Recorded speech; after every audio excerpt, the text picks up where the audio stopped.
Welcome to Marketing Tales with Chris Raposo, a podcast created to spotlight and highlight marketers, tell their stories, and share their knowledge with those interested in all things marketing. If you're interested in more than just the cut and dry strategies and tactics and want to learn more about the human side of his guests and how they got to where they are today, then this show is for you. Can you talk about the importance of personalization higher ed marketing, especially on the websites for, prospective students? I once did a test before where I contacted dozens of universities and I just monitored the feedback of personalization that came back. And the personalization, apart from one or two, was awful. Often what I got back was a really long email, often a copy and paste from the course website page, but nothing about asking me questions about who I was, what I was looking for, what my concerns were, if I had any questions. But that's not selling, and I think sales is kind of a dirty word in education, particularly higher education, but it is, selling doesn't necessarily need to be a bad thing. Sales, I think, and selling is important in life. You need someone to sell you a car. You need someone to sell you your house. You need to be sold things that are good for you and help you to buy and to gain assets and, gain advantages in life. And I think in education, sales is kind of something that we need to improve a lot on. But it starts from the website, where how do they get in touch with you? How do they enter that sales process? Live chat options, phone calls, WhatsApp. I think that's another place where, that needs to be improved, where we aren't always offering the communication tools that the student wants to use, trying to meet them where they are. And then when you get them into that sales process, personalize, use their name, ask about them, and then try to connect the dots of who they are and why this course would be a good fit for them and why this institution would be a good fit for them, and just personalize that journey for them.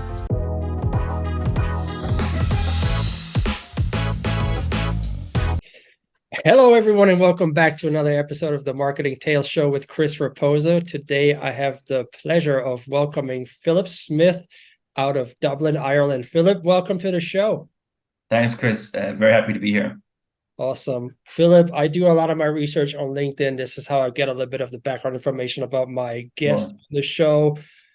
And I've noticed that you have a degree in marketing from the Technology University in Dublin and an MBA from the Power Business School. When did you know that you wanted to get into marketing, and what do you love about it? Yeah, I think marketing was the first, I suppose, area I went into after school. So it's what I've spent my education in and my career in. So it's kind of all I know, essentially. I started off in customer service, actually doing an internship for a tech company many years ago. But after that, I did some marketing in that role, found a love for marketing, and then I've just been in marketing roles and in marketing ever since. Okay, great. And during my research, I discovered that you're the co-founder of Education Marketing Agency. Can you talk a little bit more about Education Marketing Agency, why you started and what you offer? Yeah, absolutely. So I was the group director of marketing and sales for a group of private colleges in Dublin. I worked with a lot of different marketing agencies, mostly on retainers, and they would set up fees and difficult kind of long-term agreements and so on. So essentially, I left that some years ago and set up my own consultancy, the Education Marketing Agency. Alongside it, which is a done-for-you commission-based ad service. So we do performance ad marketing for education institutions, but only on a pay-for-results basis, because that's what I wanted when I was a marketing director. Yeah, absolutely. So when we scheduled this interview, you mentioned about your passion of fixing and improving the front end of educational institution to easier grow student enrollment.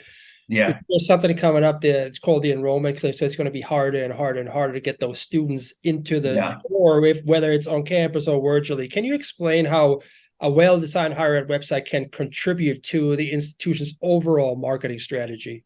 Yeah, absolutely. So the website is a key piece of it. There's also the marketing and the sales process that go along into the website, and that's a big part of the actual kind of overall strategy at the front end of the institution recruiting students. But higher ed websites, there's a few things that we're doing kind of wrong that could be improved. And there's a lot of improvements, but there's a few core areas where we're really kind of falling down. Some of those would be the amount of content. So higher ed websites are just kind of content overload. There's a huge amount of pages, huge amount of text, difficult navigation, difficult to find the course. It doesn't communicate very well to people visiting the website, especially people that are coming in cold from maybe an advertisement to view this website. We need more video content, more kind of easy to engage content on the website, but more urgency as well. Higher ed websites, historically, higher ed institutions just don't have a lot of urgency. There isn't, a cutoff date for enrollment or applications. There often isn't a special offer. There often isn't, showing limited places available. There just isn't a lot of urgency there to act now. So the urgency is certainly something that could be improved, but then also just the actual sales process itself of, is there an option to speak with peer-to-peers for, prospective students to speak with existing students that have done the programs before? Is there a live chat option to speak with someone? What's the application process look like? Is it often higher ed goes straight into apply now, and it's a really long, difficult to fill out application form, rather than maybe having a step before that, like a webinar or an online event where people could come and talk and ask questions before they go into that application process. So there's a lot of different improvements there. That's kind of just some of the core ones, but there's definitely improvements there to get more students. Totally. And you mentioned video. I'm big on videos on websites. What are some of the key features a higher ed institution should include to attract and engage prospective students efficiently? So you mentioned videos. What sort of videos? What other avenues should they explore? Yeah. Well, I suppose first I'll break down the video part a bit further. So there's a lot of different types of videos they could have on their website that they typically don't. So there could be a lecturer video on the course page of the lecturer speaking and explaining the course content. There could be a video on the homepage showing the campus and facilities and just kind of giving a full overview, like a big brand video. And there could be student testimonial videos talking about their experience and what they found great about the course. So the different types of videos to have on the website. But some of those key features, to bring it back to that, really just comes down again to like what the call to actions are and what the user journey is for that prospective student coming to the website. Often the user journey right now for a lot of higher ed websites is to click through 5-10 different pages, read a huge amount of text, don't really get a lot of kind of interactive or engaging content, just lots of text. And then at the end of all that, a link to apply into a form to apply, which is often really long, really confusing, and often difficult for the student to fill out, even if they are really interested in it at enrolling at that time. Yeah, like the student testimonial videos that you just shared with me. When I went to university as an adult learner, so later in life, and I did look at the different majors there were at the university I went to, and every single one of them had student ambassador videos on there talking about the experience. Now, I like research, I like social proof, and I want to make sure that when I get into this big ticket item, I know what I'm getting myself into. So I don't fully trust the website itself because it's coming from the museum that wants, obviously wants something out of me. So what I did is I connect with that student ambassador offline on LinkedIn and got their scoop on the school. Of course, they were stellar. They were great student ambassadors because they told me the same story that they basically told on our website. So, but yeah, that peer-to-peer recognition that counts for more than anything else on our website, I would say, having that social proof is huge on there. So let's go further in the websites. How can higher ed institutions utilize their website to showcase their unique value propositions, especially when prospective students have so many other options nowadays? Yeah, so it's really about the university institution trying to find their why or what makes them special, like their real unique value propositions. Often the unique selling points, the USPs that universities have are very generic. They're things like we've got great qualifications, we've got great facilities, but these aren't necessarily unique things that are special or unique to that particular university. There's often a deeper level of why, or why come to us or what we can do. But there's things the university can create themselves for students. If those things aren't clear, they can create those unique selling, those unique value propositions and USPs to make it easier for students to enroll. Like one key area where I think higher ed's falling down behind other education institutions or the education sectors is just having too many barriers to entry. There isn't like a payment plan maybe that's effective. There isn't an easy way to engage or an easy way to learn more. A really great way, for example, on your website, that could be great for higher ed and really effective, is allowing people to enroll for free into the course, maybe for a week, get a trial, get a sample, get something internal, so they can see what the learning management system looks like. They can see what the lecturer, a bit more interest in what they talk about.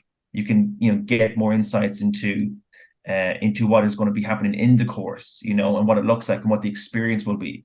That would work, for example, works really well because people, prospective students, they just want to see inside the doors of what it's going to be like and taste a bit of their future experience before they just go, okay, I'll apply now. Here's all my savings, all my money. There has to be a bit more before that huge step.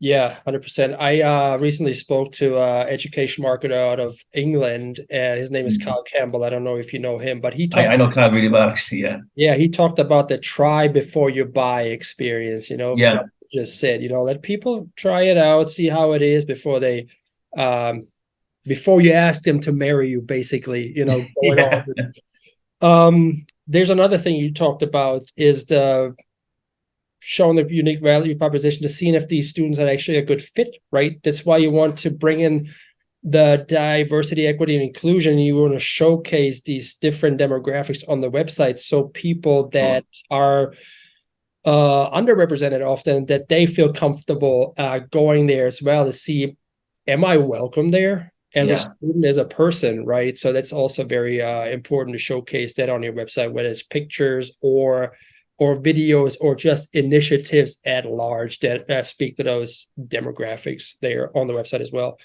Yeah.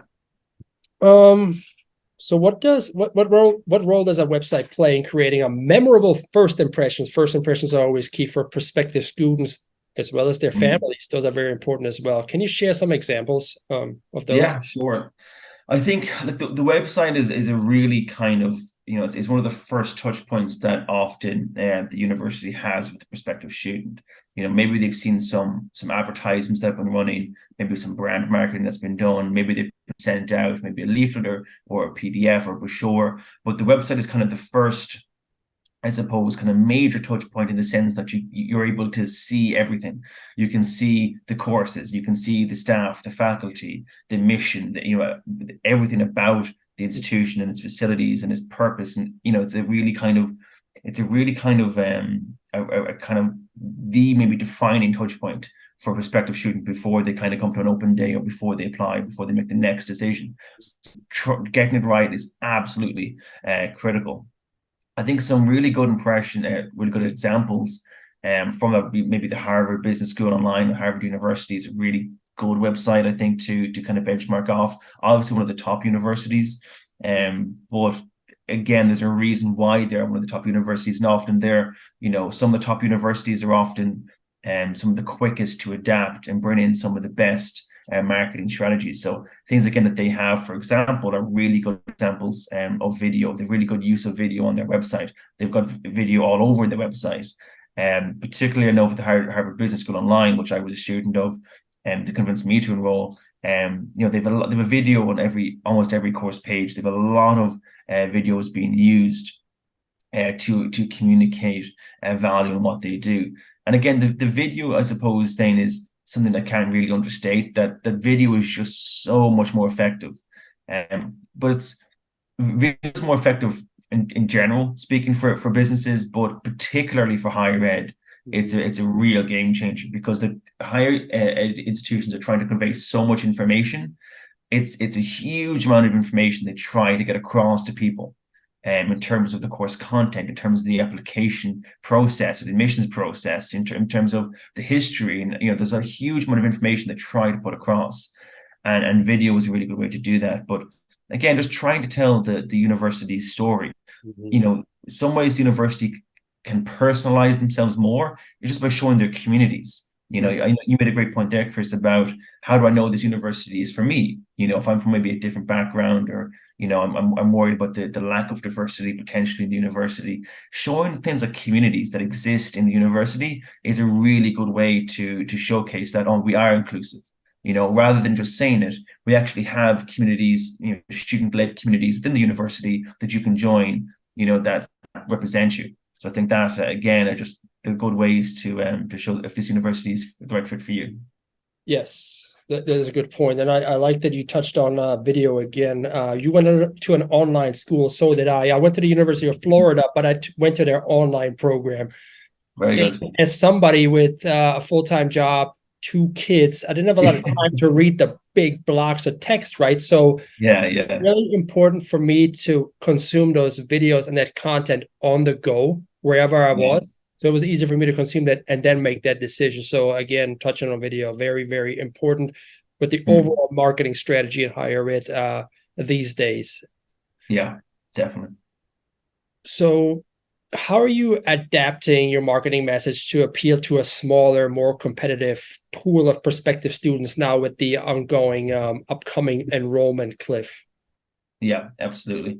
Well, there's a few ways to combat that enrollment cliff I can go into. I suppose, in particular, in terms of just marketing messages, if you get these other things right on your website in your marketing, then the marketing messages that you're putting out there, the advertisements, all of those things can change to reflect that.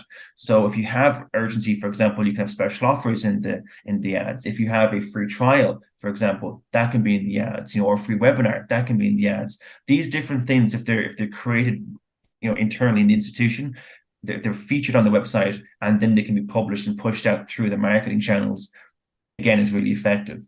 I think that's kind of a key piece in terms of the marketing messages, is the call to actions and what we're trying for people to do. Rather than trying to push for people to apply now, just push for them to learn more, to watch a video, to download a brochure, to come to a free online event they can learn more. Just try to get them to engage in some of those ways in terms of the marketing messages, rather than being too direct, too pushy, too salesy. And because again, that's another kind of common enough challenge or mistake that happens in higher ed is, you run an ad saying apply now. Yeah. To just apply now. But in reality, this is a massive decision. Like enrolling in your first degree or investing in your education is as big as a decision as maybe getting a mortgage or a house, because it's huge financially. It's very long term, and it's going to go on for years. So it's important to have a lot of preamble or a lot of softener and engagement before you try to push for apply. Yeah, I love that you brought up that apply now message. It is such a big ask. It's a huge ask, yeah. Huge ask. It's even I work for a tech company, and we have a call to action called request a demo. Even a demo is a big ask. I like to sometimes structure it and say, book a discovery call. Just check it out. No pressure, right? That sort of approach. Like, don't create friction. Don't create pressure for these mostly 17 to 18-year-old kids that have their entire life in front of them and hear the horror stories. They hear the horror stories of that massive student loan debt that people are struggling with. Of course, yeah. You want to be able to gently approach them and not just hit them over the hammer with that apply now button. Yeah. So let's talk strategies a little bit with the because the enrollment cliff is coming, everybody's talking about it. How are changing demographics, especially with the anticipation of the enrollment cliff, influencing your current marketing strategies for higher ed institutions? Should everybody go online, have an online school? What are we talking about?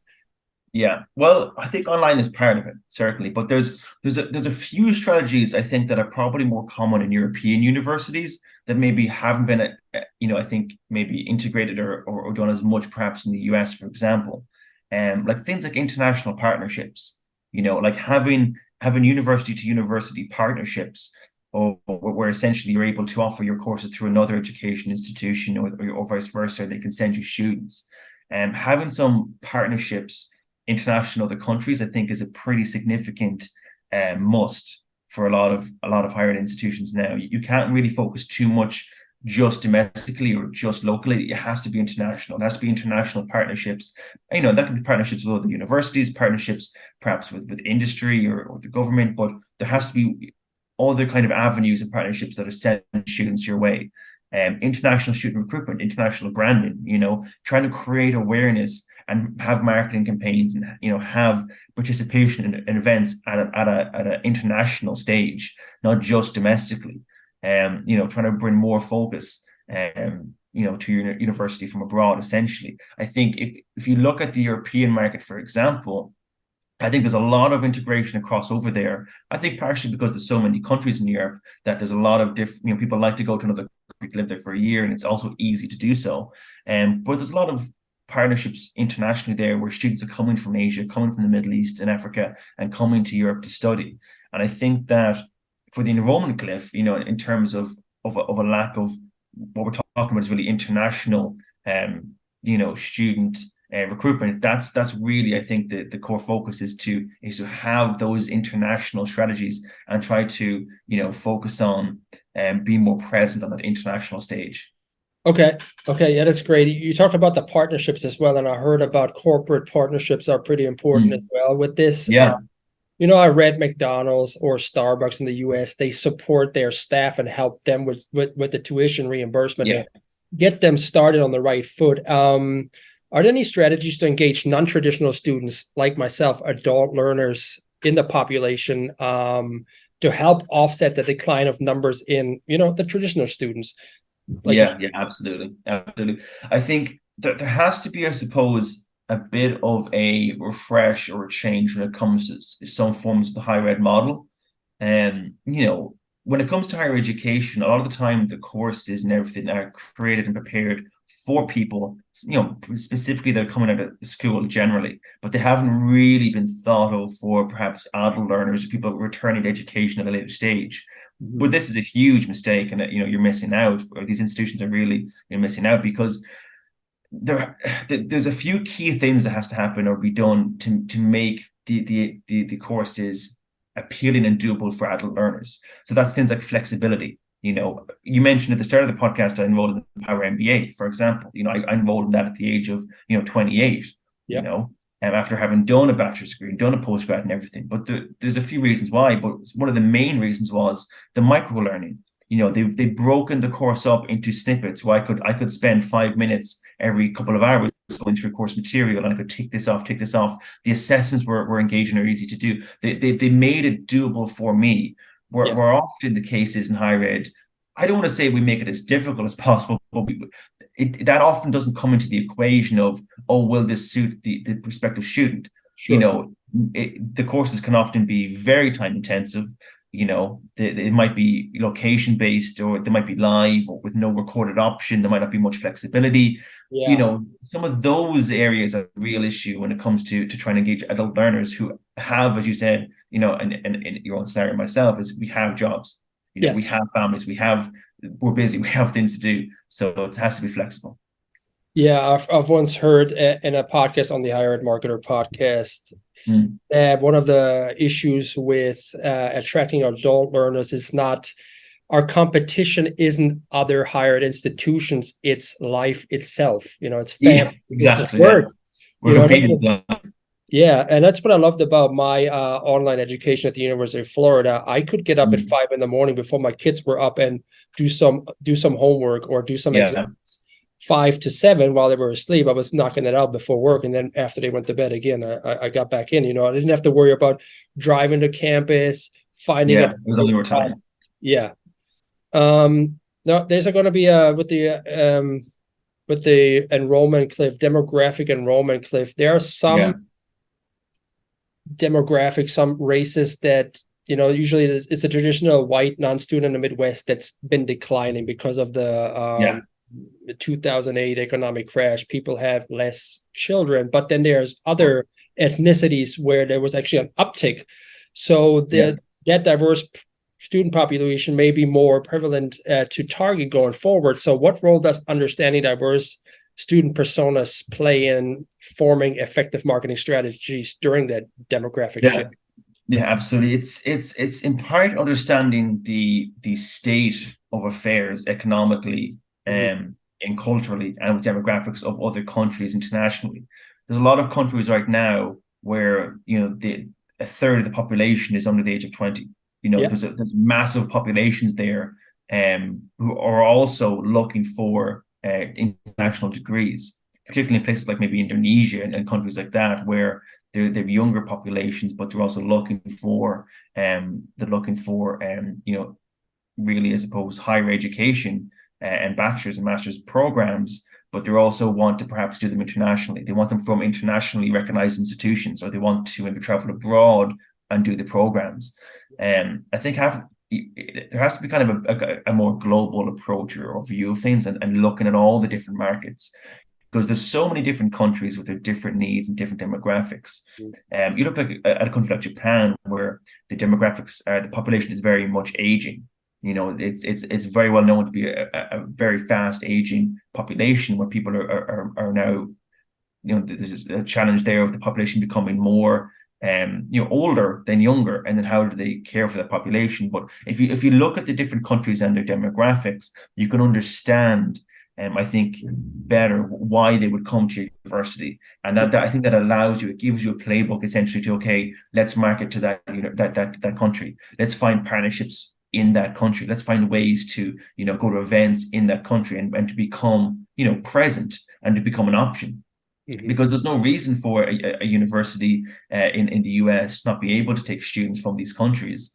They just have to make it doable, and think about things as well, about like transportation, think about things like accommodation, have those things built in as well, where they're helping the student to get to the university, and maybe package it all in together. That, when it comes to international education, is particularly important, because often the course fee isn't just the challenge, but actually a fear of, will I be able to find somewhere to live while I do the program? So again, it's coming back to that thing of, what does this prospective international student need to study here? I wrote a case study for my company a couple of months ago for a university that had a lot of students coming from China. And they used a personalization tool, Clive, to go around the Great Firewall of China, because usually they use Google forms for people to fill out information, but they couldn't do that. So they used our forms to get in touch with their Chinese students to arrange pickup from the airport and getting them from the airport to the university. So they gave that personalized experience, so they don't arrive in that country not really knowing the language, trying to find their way to a university that may be an hour away. It's going to be really stressful. So they gave that touch. Yeah. And if you put yourself in their shoes, like, it would be terrifying, to go to another country, another culture, another language, and not have that support. So yeah, I think it's crucial. Can you talk about the importance of personalization, higher ed marketing, especially on the websites for prospective students? Yeah, so again, I suppose there's a lack of personalization when it comes to marketing in higher ed. I think part of the reason is that higher education institutions and universities haven't always historically had to maybe fight as hard potentially for students if they have students coming from the local area, and that they go to a place, if they have a very strong brand, if they've been around for 100 years. Some of these things make it easy for them to pick up students, so they haven't necessarily tried to look at these improvements. But personalization is very lacking in higher education, and that's not just the US, but Europe. And I once did a test before where I contacted dozens of universities, and I just monitored through their websites, and I just monitored the feedback of personalization that came back. And the personalization, apart from one or two, was awful.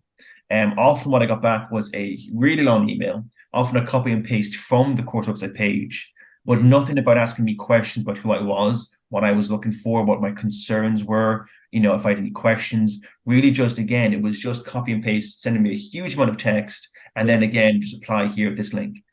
But that's not selling, and I think sales is kind of a dirty word in education, particularly higher education, but it is, selling doesn't necessarily need to be a bad thing. Sales, I think, and selling is important in life. You need someone to sell you a car. You need someone to sell you your house. You need to be sold things that are good for you and help you to buy and to gain assets and gain advantages in life. And I think in education, sales is kind of something that we need to improve a lot on. But it starts from the website, where how do they get in touch with you? How do they enter that sales process? Live chat options, phone calls, WhatsApp. What are the options to engage? How do you this the prospective student get in touch? And I think that's another place where that needs to be improved, where we aren't always offering the communication tools that the student wants to use. Maybe have a WhatsApp button. If you push them to text you, if you push them to do something they don't want to do, okay, I've got to text this institution now, that's going to cost me money, or I've got to give them a phone call. I don't have time for a phone call. Trying to meet them where they are, and then when you get them into that sales process, personalize, use their name, ask about them, and then try to connect the dots of who they are and why this course would be a good fit for them and why this institution would be a good fit for them, and just personalize that journey for them. Yeah, I love that example of the text messages. Our default is usually sending an email, but what if that student doesn't use their email, right? So maybe give them the option, whether it's what do you prefer? What mode of communication do you prefer? Is it an email? Is it a call? Is it a text message, right? Give them that option from the get-go, and then talk to them that way. And keep them engaged in that way. Great episode so far. As we close that episode, what is it one important lesson that you have learned over the course of your career that you can share with higher ed marketers?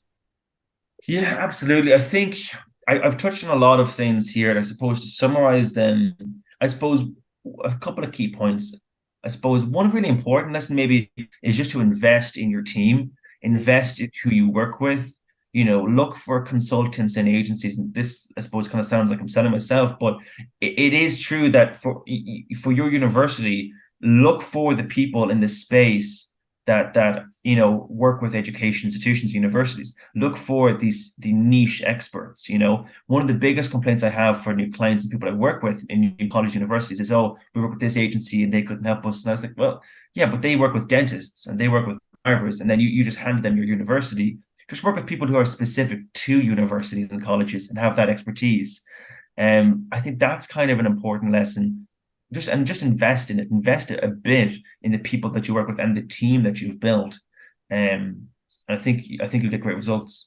Yeah, that makes a lot of sense. You want to be on the beat of your customers and your audience, and you want to know their pain points so you can steer them in the right direction, right? This is the same with the company I work for, Hand and Hill. We have a content management system that works specifically with higher ed institutions, and we know some of the issues with end users, how that can be difficult to get them onto the CMS and then push out their content on a daily basis. So there are certain for the webmaster or the director of marketing to help them stay engaged with the CMS, and the same with somebody like you with an agency that specifically works with higher ed institutions. You know exactly what the industry trends are, and you can advise them along the way. Yeah. What are 2 books or podcasts or creators that you would recommend anyone should follow or look into further to learn about higher ed marketing? Yeah, absolutely. Like, there's a few people I take inspiration from. Kyle Campbell, who you mentioned, is great. Kyle posts great LinkedIn content. He's got a newsletter. He's got the Education Marketer podcast. Great resource to check out. The EdUp Experience. I host the EdUp Markham podcast, and I focus on really kind of marketing, education marketing guests as part of the EdUp Experience. But the EdUp Experience itself, it just passed, I think, over 300,000 downloads, and it's a great podcast where they've interviewed hundreds of CEOs, presidents, just real leaders of universities and colleges, and they're just taking all of those snippets and all that information and passing it on for free. And then there's another great resource I think I came across as well before was Enrollify, which is kind of, I suppose, an e-learning platform. But they've created courses specifically for marketing directors of universities to pass on lessons. So I think that's another great resource. But I think really just look for, I suppose, real niche and really niche down resources like that I think are people who are just focusing on education marketing, because education marketing itself is like a whole other discipline almost to just marketing for other other businesses. Yeah. I heard in several higher ed marketing podcasts that marketing at higher ed institutions is a very difficult endeavor indeed. Yeah, it's also very different. There's a sales process, there's an application form. We're often not using e-commerce, so now there's the sales process, ironically, for higher ed has to be better almost than any other type of business, because we don't have e-commerce. They can't purchase through the website. They have to go through an admissions sales process, application form, all of that. But then often in higher ed, it's often historically, I think from my experience, a weak point of higher ed, where we haven't, really nurtured that sales process enough. Mm-hmm. Yeah, absolutely. So as we close the episode, how can people get in touch with you, connect with you, and learn more about you or Education Marketing Agency? Yeah, absolutely. But I think, and this might sound like a brag, but I think if you Google my name, I think I'm the top result for it. I've got about 14,000 followers on LinkedIn. So find me on LinkedIn and connect. I've got a newsletter and podcast and a lot of free resources I've created for education institutions. I publish content there. You can just go to educationmarketingagency.co as well. One thing I've done, I suppose, with any business that I've ever done is I've always called the business after what it does. So the SEO is often very good. Yeah. So a quick Google search and you should be able to find me with the business as well. Wonderful, Philip. Well, I really appreciate you being on the show today, sharing all your insights with the audience. And I learned a lot, and I'm sure the audience learned a lot as well. So thank you so much, Philip. Thanks, Chris. Great questions, and I really enjoyed being on. Awesome. You have a good day now. You too.